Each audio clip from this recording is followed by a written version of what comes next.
মেঘলা আকাশ, রিমঝিম বৃষ্টি, ভেজা বাতাসে মন বলে ওঠে আজ পাতে খিচুড়ি না হলেই নয়।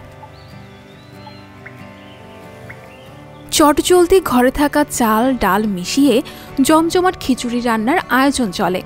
সঙ্গে যদি থাকে বেগুন ভাজা, ডিম, ইলিশ মাছ, গরুর মাংস কিংবা মুরগি, তাহলে তো কথাই নেই। তবে সঙ্গে একটুখানি ভর্তা, ঘি বা আচার এনে দেবে পূর্ণতা।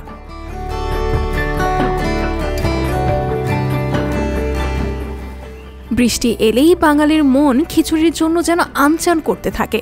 তবে কারো পছন্দ ভুনা খিচুড়ি, আবার কারো পছন্দ পাতলা খিচুড়ি। অনেকে আবার সবজি বা মাংস মিশিয়েও খিচুড়ি খেতেও পছন্দ করেন।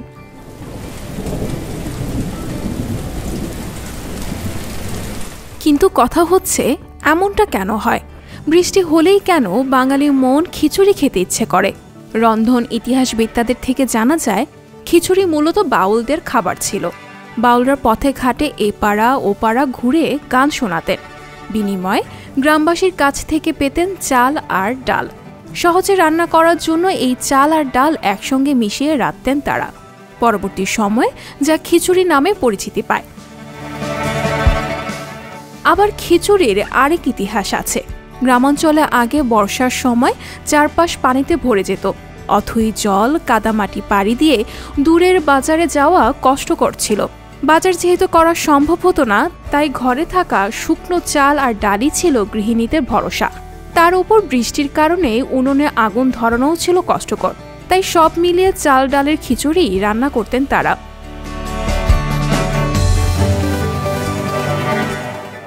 অন্য ঋতুর তুলনায় বর্ষাকালে খিচুড়ি খাওয়ার আরেকটি কারণ হলো এটি একটি গুরুপাক খাবার। এর মধ্যে চাল আর ডাল অনেক পরিমাণে থাকে, তাই এটি খেলে অনেকক্ষণ পেট ভরা থাকে। হজমে অনেকটা সময় নেওয়ায় এটি বৃষ্টির দিনে উপযুক্ত খাবার। তাই বৃষ্টি মানেই বাঙালি রসনা বিলাসীদের কাছে খিচুড়ি। জলধারায় বয়ে চলার সঙ্গে উদর পূর্তিও জমজমাট। স্ফূর্তিতে পেট আর মন দুই ঠিকঠাক। বর্ষা যে কতভাবে বাংলার জনপদের সংস্কৃতির বদলে দেয়, তারই এমন নমুনা হয়তো এই যোগাযোগ। বিরহের বর্ষায় কাতর না হয়ে উৎসবে মেতে ওঠার বর্ষার ডাক আসে খিচুড়ি পাতে ওঠা মাত্র। বর্ষা তখন নিজস্বী আনন্দে মাতার ক্ষণ। সঞ্জিতা শম্পা, সংবাদ প্রকাশ। সংবাদ, ফিচার ও অনুষ্ঠানের জন্য ভিজিট করুন সংবাদ প্রকাশের ওয়েবসাইট এবং যুক্ত থাকুন ফেসবুক পেজ ও ইউটিউব চ্যানেলের সঙ্গে।